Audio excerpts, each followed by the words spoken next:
Hello children, good evening. How are you? I started the very first unit of macroeconomics, which is measurement of national income. And in this unit, right, there are 4 chapters, right? So 4 chapters, what you will learn in these 4 chapters, which exactly what you are going to learn, how to measure the income of a nation. Income of a nation, it could be domestic or it could be national, right? So to reach on this concept, how to measure, there are 3 chapters before measurement of national income. So in all we have 4 chapters here in this unit, and as you know, I have written on this board first chapter, that is circular flow of income, which I completed already. In this chapter you studied, here I taught you this is what are the 3 phases of circular flow, why it is a circular flow, stock and flow, variables, real flow and money flow, what are the 4 sectors of the economy, all basic concepts I taught in the circular flow of income. Then next chapter, which today I am going to start, which is basic concepts, which are most important to know, you to reach this 3rd chapter, because exactly 3rd chapter is the practice of 2nd chapter. The concept you will study in 2nd chapter. For the same concept you will do practice in the 3rd chapter. If you will understand this, that chapter you are not supposed to learn anything new. That is only the practice of 2nd chapter. And you can't calculate. This is the result of this 3 chapters, measurement of national income by 3 method. 3 method already explained to you, value added method and income method and expenditure method, by 3 method.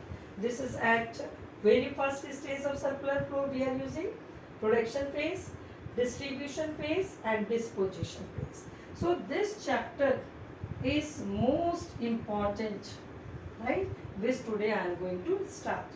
In this chapter, the very first topic which I am going to start with, which is domestic territory.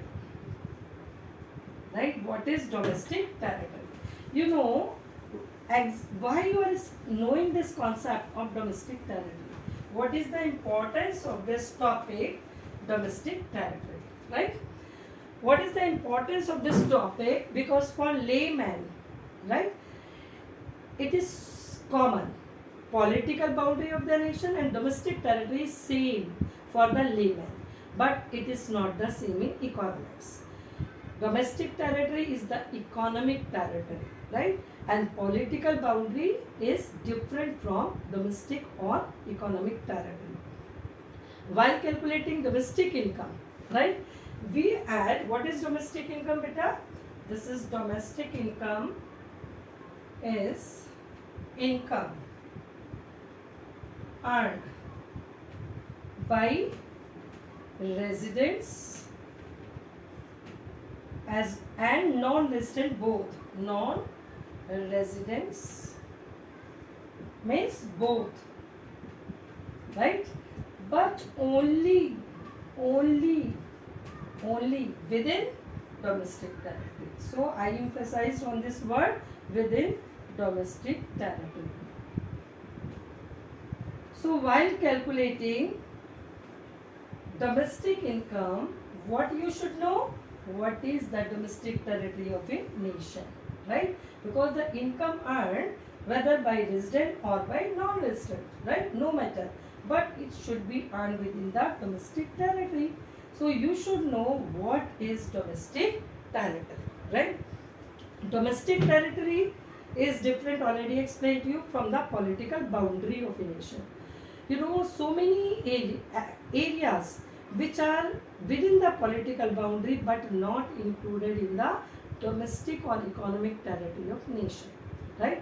And so many areas, so many activities which are operated outside the political boundary of the nation, but they are part of domestic territory of India, and the income generated through these productive activities will be added in the domestic income of nation, right?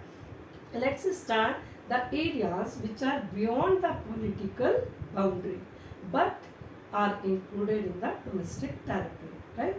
First is here ships, aircraft, right? Owned and operated by the normal resident of a nation, right? Between two countries. For example, the aircraft owned by Indian company providing their services between India and Japan. So, aircraft is going beyond the political boundary of the nation, India to Japan. But as aircraft is owned, operated by whom? Indian resident. So, income generated through this aircraft will be added in the domestic income of India. So, aircraft or ships, right? What if they are owned, operated by the resident of a nation, so that will be added in the domestic territory of India of that nation, and the income generated will be added in the domestic income of the same country, right? Next is here the natural gas rigs. We have the international water bodies, right? Like in India, both the side if you will see there are ocean, right? And they are international water bodies. But in these international water bodies, we have been given exclusive, for some areas we have been given exclusive right for extraction, right? To do the productive activities like natural gas rigs, floating platforms, fishing vessels, right? So the income generated through these activities in the international water bodies, if they are done by the resident of India, will be part of domestic territory of India, and income generated through these activities in international water bodies where the nation has been given exclusive right to do the productive activities, right, will be added in the domestic income of the same nation. Second point. Third point is here, Indian embassy located beyond India, right, in other countries all over the world, right? In the same way, foreign embassies are located in India. We have here Russian embassy, Japanese embassy, US embassies in Delhi, right? So, embassy, high consulates, military establishment, right, is the part of domestic territory of India irrespective of the fact they are located beyond the political boundary of the nation, right? For example, if Indian embassy located in China, right, and Chinese is providing their factor services to Indian embassy, so the income earned by Chinese will be added in the domestic income of India, not of China, because the embassy is Indian, right, and Indian embassy is the part of domestic territory of India, and income earned within the domestic territory of India will be added in domestic income of India, right? In the same way, if the China established its embassy in India, right, here Indians are working in Chinese embassy, right?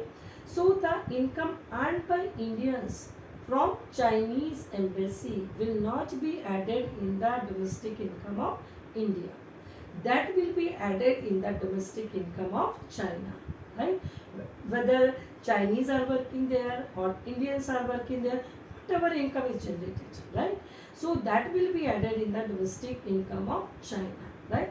So we should be very careful while calculating domestic income, that what is exactly domestic income, which income we are supposed to add while calculating domestic income, because income generated only within domestic territory is to be added in the domestic income of India. So first concept of the second chapter, basic concept, what I explained to you, domestic territory, what it is and why you should know. Why you should know? Because while calculating domestic income, you should know first what is domestic territory, because income earned only within domestic territory is to be added in the domestic income of India, whether earned by resident or by non-resident, right? So thank you and have a nice day ahead. If you have any doubt in the same concept, you can share in the comment box. I will take care into my tomorrow's class, and tomorrow I will teach you who all are normal resident and why it is important to know who are non-resident and who are normal resident, right? Have a nice day. Be good citizen of India, and God bless you all. Thank you.